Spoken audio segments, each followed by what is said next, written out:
Hello everyone, myself Dr. Prateek. Today we will discuss about otosclerosis. So let's understand what is otosclerosis. We all know auto means ear, sclerosis means the presence of the sclerotic bone. So what is otosclerosis? The presence of immature or not completely matured sclerotic bone at a wrong side. So it commonly involves the stapes bone. Otosclerosis is basically of two types. One is the cochlear otosclerosis and other one is the stapedial otosclerosis. The more commonly we see is stapedial otosclerosis, where what happens is that there is continuous progression or the formation of new bone which doesn't get mature. So more and more spongy bone will be formed around the stapes footplate, leading to fixation of stapes bone and thus producing the conductive hearing loss. Now look at the diagram. This is a diagram showing the middle ear where we can see this is my stapes bone. You can see the head and anterior and posterior crura. Now you can see this white spongy bone.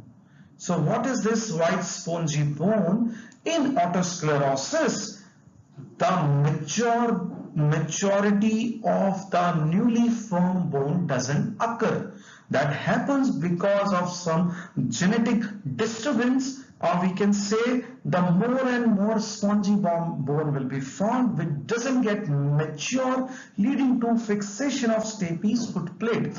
This similar process can also happen in cochlea, termed as cochlear otosclerosis, which will produce the sensorineural hearing loss. Whereas in stapedial otosclerosis, which is more common, it is the conductive hearing loss. So wherever examiner want to ask about otosclerosis, always think about stapes bone otospongiosis. If examiner doesn't mention about the cochlear otospongiosis. So there are few points which we have to keep in mind about the otosclerosis. Firstly, it is a disease most common seen in beautiful young females. So how beautiful? Why I'm saying this? Firstly, the disease is more common in 20 to 30 years of female, more common in white colored persons. That is, in India we all know that white color is somewhere related to the beauty. So otosclerosis is more common in females, in white color persons more. Age group is 20 to 30 years of the age group, maximally seen in UK, that is United Kingdoms. It has been said or it has been found that out of the 100%, 2 of them will have the otosclerosis. That much is the prevalence in the UK. So otosclerosis, it is also known as otospongiosis or fistula antifenestrum. So remember, it has been asked in the exam. They were given 4 options where to confuse you, the option were written like fistula antifenestration or fistula or the posterior fenestration. So the correct name is fistula antifenestration. What this anti means? It means anterior. So why anterior? In otosclerosis, suppose these are true crura of the stapes bone. So anterior crura of the stapes bone is the first site to get involved by otosclerosis. Again, this is an examination question. So known as otospongiosis or fistula antifenestration, anterior crura involvement happens first. What is the pathophysiology? There is abnormal or faulty remodeling where the immature bone doesn't get matured and more formation of the bone leads to fixation of stapes footplate or stapes bone. Histopathologically, it is known as blue mantle of Lacy, again asked in the exam. Now I told you it is a beauty syndrome affecting the beautiful person. So what are the criteria of beauty? Female, white, young age group, plus so one more thing, is it otosclerosis autosomal recessive or dominant?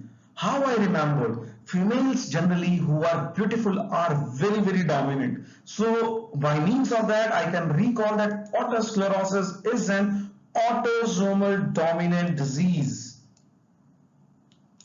Now what happens? It's a bilateral disease. Generally, female doesn't want one thing, so they want in both the hands. Whenever they want to say shopping, they go for the shopping, so they just shop with both the hands. So that's how I remember that otosclerosis is bilateral progressive disease which is having conductive hearing loss plus autosomal dominant trait. Now there is one more symptom that is happening in otosclerosis known as paracusis willisii. What is paracusis willisii? That is the patient hear better in noisy surrounding. Now how this happen? The first reason is in noisy surrounding, the patient with otosclerosis, they will speak more louder. The first reason is that. And the second reason is in otosclerosis, because conductive hearing loss is there, so whenever patient goes in noisy surrounding, the ambient noise coming from the noisy surrounding also get obliterated because of conductive hearing loss. So now patient whatever speak, because of the bone conduction that is working properly, so patient will hear better because conductive loss is gone. So along with his own voice, the noises are also reduced, so patient hear better. So this is a typical phenomenon of the otosclerosis. Asked in the exam, what is paracusis willisii? So I hope you can remember this. Now, what is the presence of the tympanic membrane in otosclerosis? Again asked in the exam. In 90% of the patient, the tympanic membrane will appear normal as appear in the normal patient, because it's a disease of the middle ear involving only the bones. So tympanic membrane will appear as normal as a normal person. In 10% of the patient, there will be Schwartz sign. What is Schwartz sign? Look at the board. So it is flamingo board, looking the pinkish appearance. So whenever there is an active foci of the otosclerosis, so beneath this tympanic membrane we can see a pinkish flamingo-like pinkish hue. So that is known as Schwartz sign, but it appears only in 10% of the patient where there is an active foci. So try to remember, normally tympanic membrane will look normal. Only in 10% cases it will look flamingo pink. That is a Schwartz sign.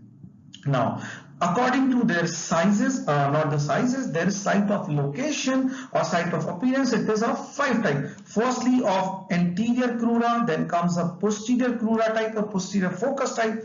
Third type is circumferential, involving complete circumference. Fourth type is biscuit type, where we can see up and down. You can't see completely down. So the midway it is normal, but up from above, from downwards there is otosclerotic foci. And fifth one is obliterative, whereas a complete foot plate is get obliterated. So maximum hearing loss happen in this type. Okay. Now there is one condition known as van der Hoef syndrome. So what does happen in van der Hoef syndrome? It's a triad of 3 diseases. First one is osteogenesis imperfecta. Next is otosclerosis, and third one is blue sclera, which you can appreciate in the diagram. So this is my van der Hoef syndrome.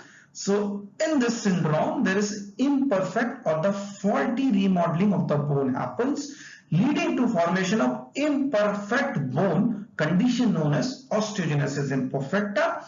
And next 2 options are otosclerosis and blue sclera. Again, this has been asked in the exam. Now, tuning fork test in otosclerosis.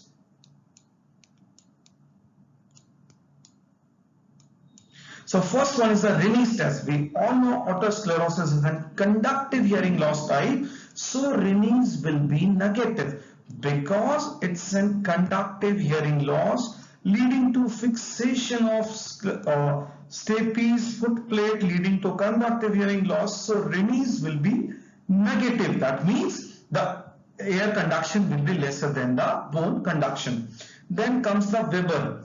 In otosclerosis, the Webers will be lateralized towards diseased ear, or we can say same side. Why this happen? In Weber's test, we put the vibrating tuning fork over the forehead or at the vertex. So in Weber's test, generally these bone conduction get transmitted to both the ears. What happens in otosclerosis? Because of the conductive hearing loss, the ambient noise, or we can say noise pollution, get restricted into the middle ear because of the conductive hearing loss. so there will be no ambient noise, so bone conduction will be perceived better by the patient. That's why when we put the vibrating tuning fork here, so bone conduction will be felt better in the disease ear because of loss of ambient noise. So we know Weber's test lateralized to disease ear in the conductive hearing loss type pathologies. The reason I explained you. Then comes the absolute bone conduction test. It will be negative because there is conductive hearing loss. Then comes the Gillies test. It has been asked 2-3 times in the last years.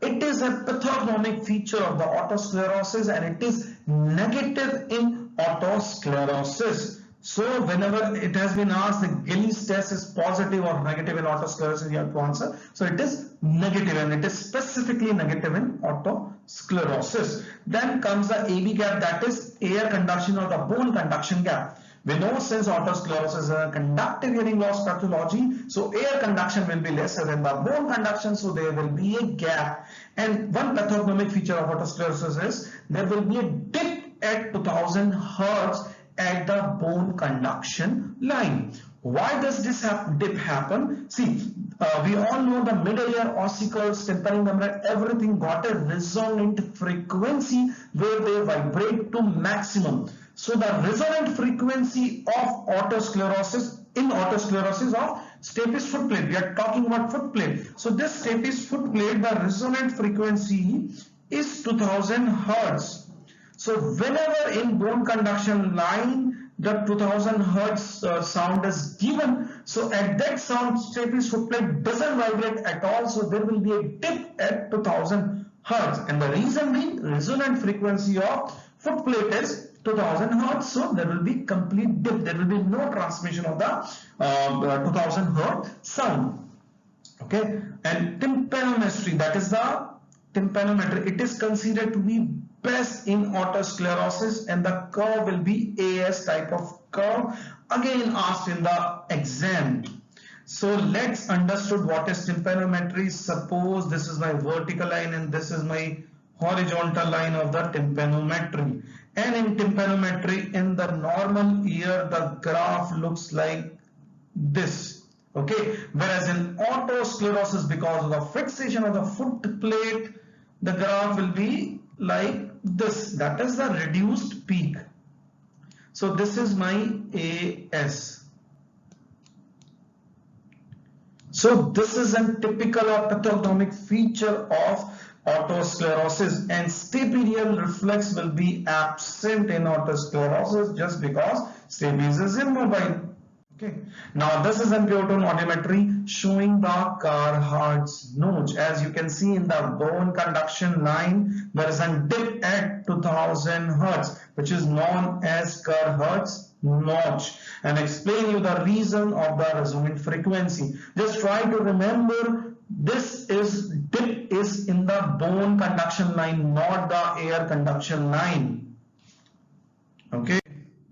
Now, what is the treatment of the otosclerosis? The first treatment, if we talk about medically, the sodium fluoride is the treatment which can be used medically. How does it help? It reduces the active foci progress, or indirectly we can say it just prevents the immature bone to be more immature. It progresses their maturity.